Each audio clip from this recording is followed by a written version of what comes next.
Thank you for staying with us. As the world commemorates Facility Management Day, it is imperative that focus shift to the vital role the industry played to ensure organizations run smoothly. This year's theme, which is Resilience in Action, Thriving in a World of Change, assumes an innovative position reflecting how technology advancement and diverse operations in establishments shape the management of facilities. The ever-changing landscape in various work systems now challenge facility management professionals to devise an even more strategic solution to drive meaningful impact and optimal productivity within organizations. Joining us now to discuss emerging trends and future prospects is the president of the Association of Facility Management Practitioners in Nigeria, Olumide Aina. Good morning. Good morning. And how do we say commemorate this day? What is the greeting we say? There's no greeting. Happy World Facilities Management Day. Oh, great. Okay. Happy World Facilities Management Day. Thank you. So quickly, let's get to it. So far, so good. Nigeria has been talking about facilities management. Have we been able to ensure that we implement global facility management standards? And if we haven't, what are the challenges? Okay, thank you very much. Interestingly, facilities management is almost 30 years old in Nigeria and is about 45 years old globally. And we have a standard, ISO 41001. There's actually a global standard that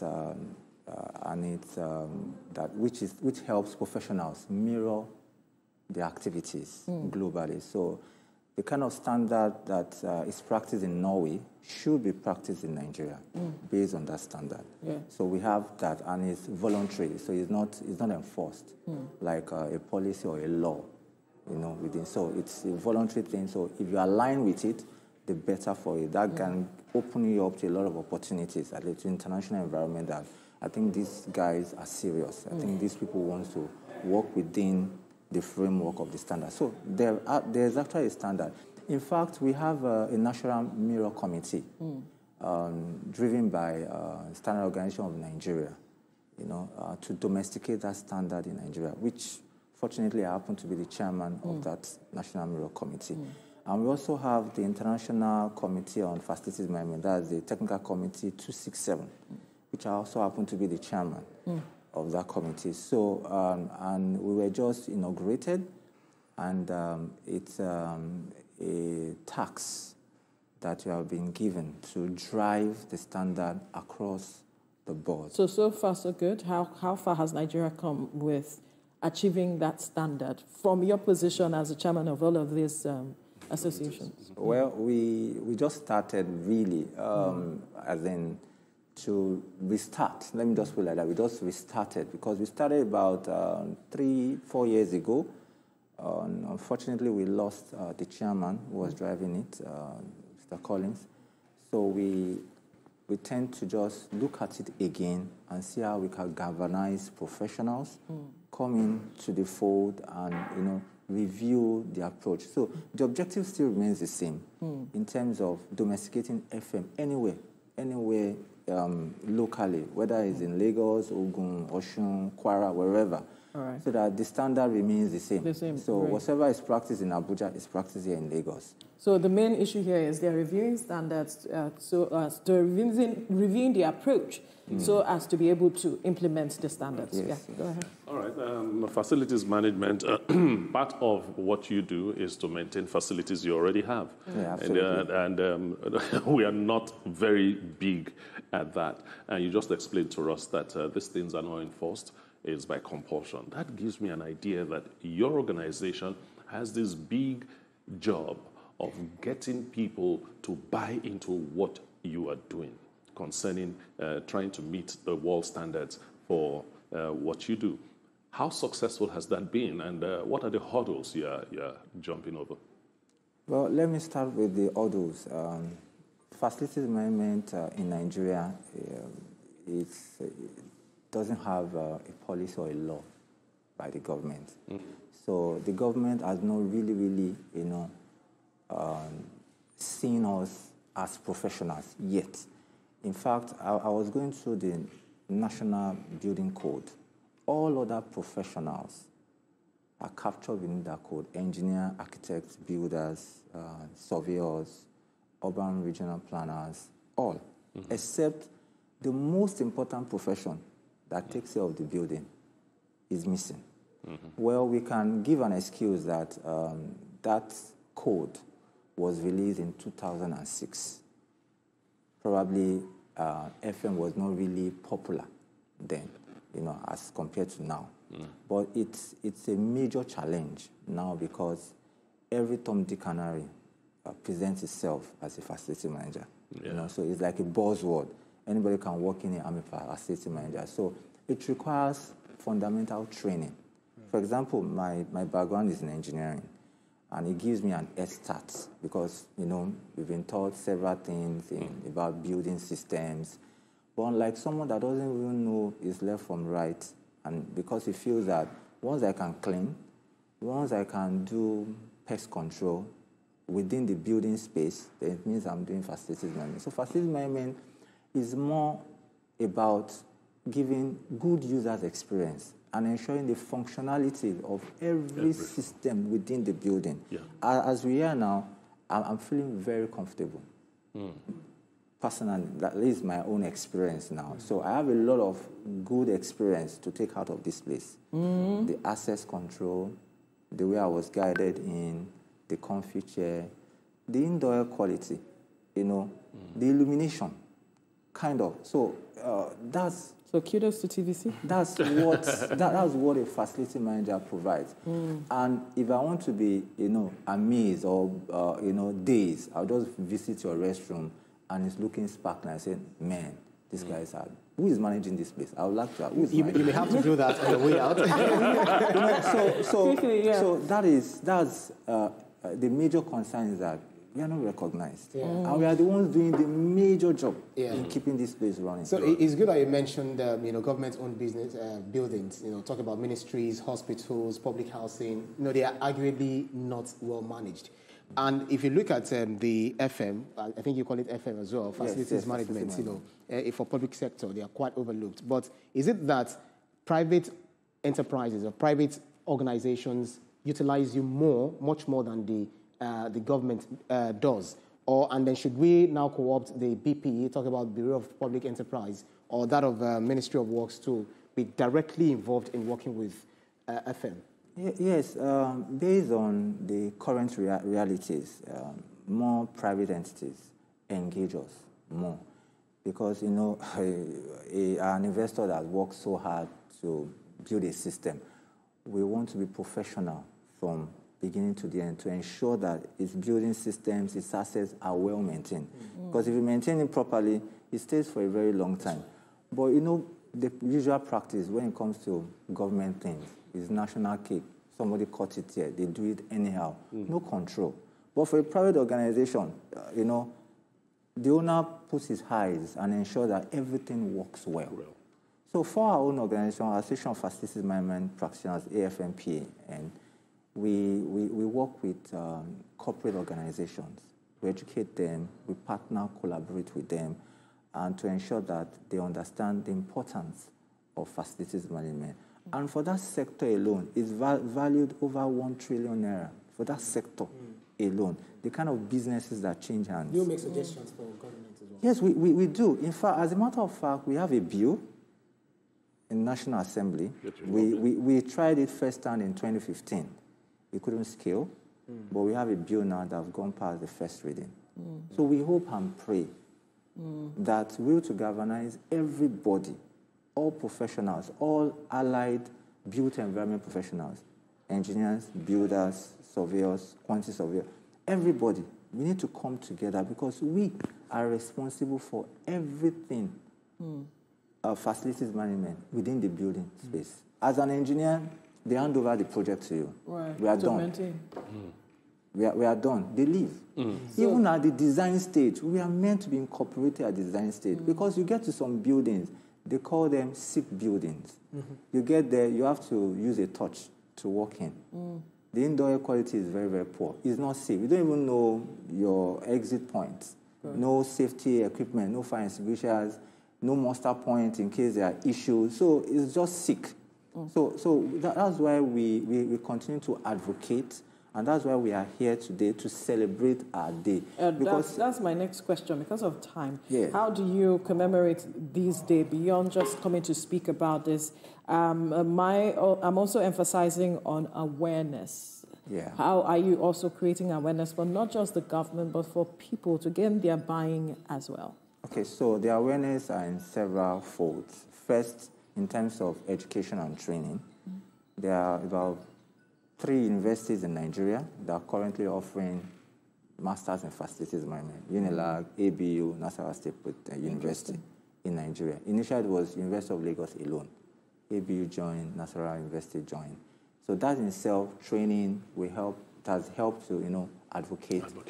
There are a lot of programs. Like today, we are having a career fair at the University of Lagos Faculty of Environmental Science. We're also having another event in Abuja, in one facility management company, Total Facilities Management Limited, that give us their space to use. So we are galvanizing our members and also the demand organization, our customers, our clients, to come and join us and listen to how FM is being played, how it should be played. FM is very strategic into managing resources, scarce resources. If it's not done properly, you discover that you'll be doing cut and sew, you'll be doing haphazard, half-baked way of doing things. Oh, call Kasali, apologies to anybody. Call this person, this thing is not, this light is flickering, come and change it. There are processes to everything. And I keep making this analogy. Can you buy a Bugatti and just give it to any other person to maintain for you? Is it possible? So why do we treat our building systems like that? Why do we do that? I guess it's an orientation thing, and that orientation has to be changed, and the responsibility is squarely on you. On us, yeah. Absolutely. How is the pushing going? Yeah, we are. As an association, like I said, we are collaborating, we are training our people, we are, engaging the demand organization. Come join us. Come to our conference. In the past, and like I used to tell our members, we've been talking to ourselves. We have conference. There's only facility managers that attend. So let the media, the engineers, the business owners, foreigners, be a part of it. Be part of it. People in procurement, come and join. Don't just do procurement and give your brother a project. If you go to the Middle East, Dubai, Trump is in Saudi Arabia currently, right now, and he's saying that what he's seen there is really fantastic, beyond what he had seen, in his previous times. Do you see the future of Nigerian foreign facility management, going beyond Nigeria, so much so that when they see what you're doing outside of the country, then the government and people who are concerned will now see the need to fully co-opt you into the system? Yes, absolutely, absolutely. Interestingly, we have professional FM companies. They're also serving in other African countries. We have one that... They're winning contracts outside. Yes, they're winning contracts at Ethiopia, Cote d'Ivoire, Ghana, name it. Even in Dubai, we have Nigerian companies doing projects in Dubai. To let you know that we know our onions very, very well. We are intelligent people, because as a facility manager, you need to know almost everything. Almost everything. You have to. It's not just about generator water alone. As long as it requires maintenance. As long as it requires maintenance. And there's a third corollary of thermodynamics in engineering, that the perpetual working of a machine is impossible. The machine needs to rest. It's just like our hearts. It's a pumping machine. They say, oh, you have IBP, you have this, you have that. You need to take care of the heart. That's why there is night and day. So you need to rest. You cannot be using this heart 24/7. It will break down. So you cannot be running an equipment. But even while you're asleep, it's still working. It's still working. You're not relaxed. You need to take care of it. You have to take care of the heart. So you have to take care of your power generating systems, all your equipment. You must strategically plan to take care of them. So how do we ensure we take care of this facility? You need to have a facility manager, a professional facility manager. And a budget. and a budget. That's very key. So it's one thing for you to manage, another thing for you to budget. So like I said, the Bugatti, you must have a budget for that Bugatti. Yes. Looks like you like Bugatti. If you could afford it, then you should have a budget for it. For it. And you have to be careful where you even buy your fuel. Yeah, right. And your oil as well. And your oil. Yeah. So on the lead of the engine of every car, the specification of the oil that is there. So every equipment we are buying, we are using, always comes with a manual. And we don't read it. We are the best guys to interpret it for you, to integrate it into your strategic facility plan. That this is how you need to do this, when you need to do certain things. This is how you need to do certain things. This is what you need to use to do those certain things. Not that, there's no a particular soap or a particular tool. Let's just manage it. Should be for it to work. Let's just manage it. By the time it breaks down and you need to spend, the management looks at you. Okay, you're not doing your job. But if it's a government, let's do it again. You keep repeating the same thing. How regularly should maintenance occur in facilities like this? It depends on the equipment. So it's equipment specific. For a rule of thumb, which is not really standardized, for generators, we do here 200 to 50 hours. If it's a new generator, 250 hours. But if the generator is, we've done like 5,000, 10,000 hours, you need to increase the frequency of maintenance. And on a normal day, you need to test the performance of all those internal equipment, the crankshaft, the camshaft, and everything, the AVR, check their performance. So it takes a lot. And FM is not about guesswork. It's so technical. So like there's a saying that what is not measured cannot be managed. So you don't have data and you want to manage something. You'll be managing it and miss. And another thing is that we are not magicians. You've done a lot of error in your design.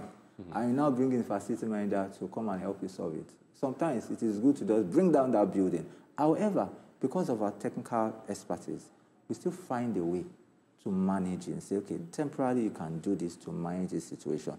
But that's why we have to be on the table, in the boardroom, not just in the boiler room or in the generator room, boardroom.